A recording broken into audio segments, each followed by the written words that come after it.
क्या चीन खुफिया तौर पर ईरान को जदीद हथियार दे रहा है? क्या मशरिक़ वस्ता में एक नई ताकत का तवाज़ुन बनने जा रहा है? और आखिर अमेरिकी सदर डोनाल्ड ट्रंप ने चीन को खुलेआम खबरदार क्यों किया है?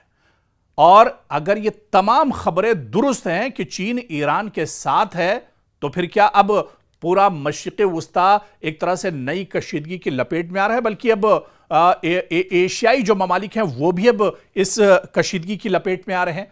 अब यहां से आप देखिए कि इस जंग का दायरा बढ़ रहा है, क्योंकि अमेरिकी सदर डोनाल्ड ट्रंप ने कहा है कि अगर चीन ईरान को हथियार फराहम करता है तो इन्हें बहुत ज्यादा मायूसी होगी। ट्रंप का कहना है कि चीनी सदर शी जिनपिंग ने इन्हें जाती तौर पर यकीन दहानी कराई थी कि बीजिंग ईरान को असलाहा फराहम नहीं करेगा।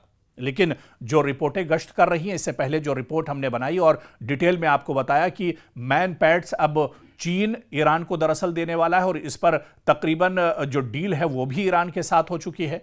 तो ये एक अमेरिका के लिए बहुत बड़ा झटका होगा और इसी वजह से अब अमेरिकी सदर डोनाल्ड ट्रंप का इस पर बयान भी आ रहा है। और यह बयान ऐसे वक्त में आया है जब बाज मीडिया रिपोर्ट्स में दावा किया गया है कि ईरान को बहुत जल्द ही चीन के तैयार करदा सैकड़ों शोल्डर फायर्ड मिसाइल मिल सकते हैं और ये वो हल्के लेकिन इंतहाई खतरनाक मिसाइल होते हैं जिन्हें एक शख्स अपने कंधे पर रखकर फायर कर सकता है। और ये हेलीकॉप्टर, ड्रोन्स और कम बुलंदी पर यानी नीचे सतह पर जो परवाज करने वाले तैयारों के लिए ये बहुत बड़ा खतरा समझे जाते हैं। और अगर ईरान को वाकई इस नौयत के जदीद हथियार मिलते हैं तो इसकी दिफाई सलाहियत में नुमाया इजाफा होगा। ईरान कहीं ना कहीं एक तरह से मैदान में और मजबूत हो जाएगा और यही वजह है कि अमेरिका इस पूरे मामले पर गहरी नजर रखे हुए है। ट्रंप ने वाज़ेह अल्फाज में कहा है कि वो इस खबर से खुश नहीं है। अगर चीन ने वाकई ऐसा किया तो ये दोनों जो ममालिक हैं यानी चीन और अमेरिका के दरमियान एतमाद को शदीद नुकसान पहुंचाएगा। इनके मुताबिक शी जिनपिंग ने इन्हें यकीन दिलाया था कि चीन ईरान को असलाहा फराहम नहीं करेगा, इसलिए वो उम्मीद करते हैं कि ये रिपोर्ट्स दुरुस्त साबित नहीं होंगी। दूसरी तरफ चीन का मौकफ यह रहा है कि वो मशरिक़ वस्ता में कशीदगी कम करने का ख्वाह है और तमाम फरीकों से मुज़ाकरात की हिमायत करता है। ताहम बीजिंग ने इन ताज़ा रिपोर्ट्स पर बाज़ाब्ता तौर पर कोई वाज़ेह तबसरा नहीं किया है। लेकिन इतना जरूर है कि यह मामला सिर्फ अमेरिका और चीन तक महदूद नहीं है। अगर ईरान को जदीद हथियार मिलते हैं तो इजराइल, खलीजी ममालिक और अमेरिका के लिए नई सिक्योरिटी तशवीश पैदा हो सकती है मशरिक़ वस्ता में।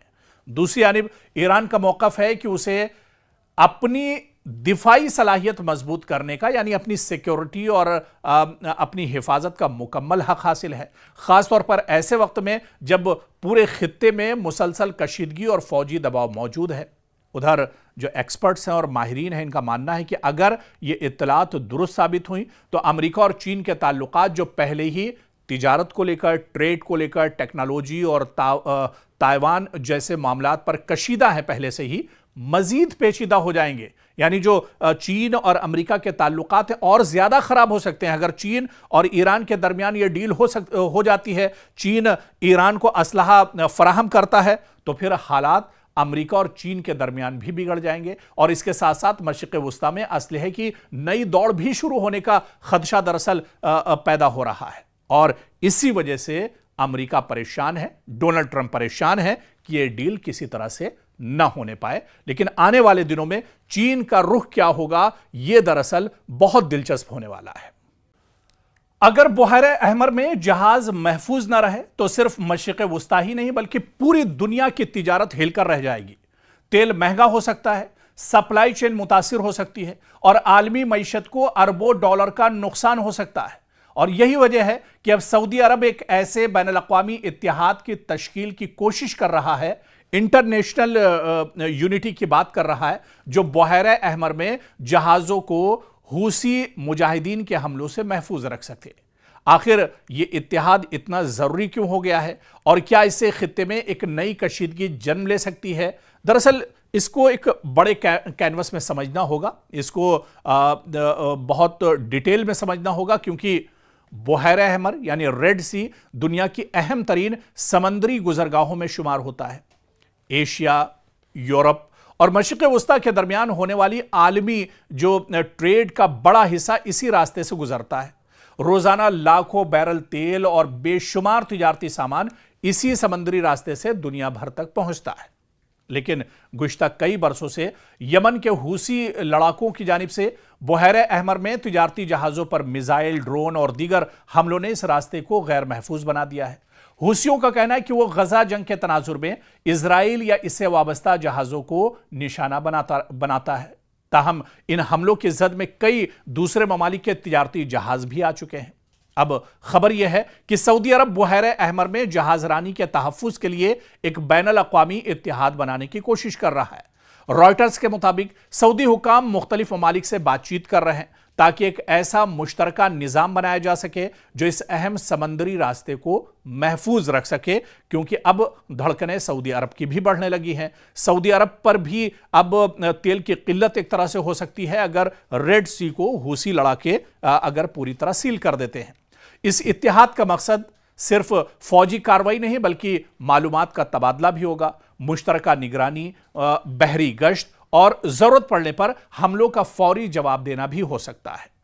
सऊदी अरब के लिए यह मामला इसलिए भी अहम है क्योंकि बुहैरे अहमर यानी रेड सी के साहिल पर उसके बड़े तिजारती मंसूबे, बंदरगाहें और न्योम जैसे मेगा प्रोजेक्ट्स मौजूद हैं।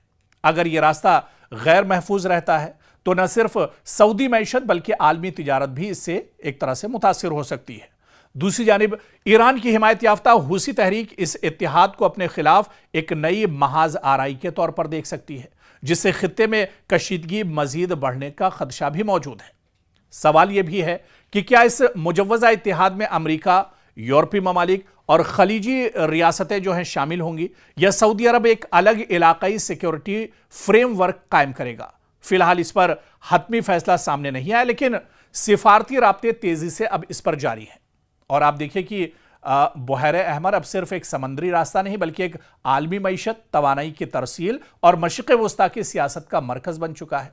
अगर सऊदी अरब वाकई एक मौसर बैनुल अक़वामी इत्तिहाद कायम करने में कामयाब हो जाता है तो जहाजरानी को तहफ़्फ़ुज़ मिल सकता है, लेकिन साथ ही खित्ते में ताकत के तवाज़ुन और ईरान हूसी महाज के साथ कशीदगी में भी इजाफा हो सकता है। अब आने वाले दिनों में यह पेशरफ्त मशरिक़ वस्ता की सियासत का एक अहम मोड़ साबित होगी और क्या सऊदी अरब का यह इत्तिहाद वाकई में मजबूत होगा, इसका असर दूसरे ममालिक पर पड़ेगा या दूसरे ममालिक सऊदी अरब के साथ जुड़ेंगे, आने वाले दिनों में यह देखना अहम होगा। बहुत दिलचस्प होगा कि क्या सऊदी अरब को इस बड़े इशू पर दूसरे ममालिक का साथ मिलता है या नहीं।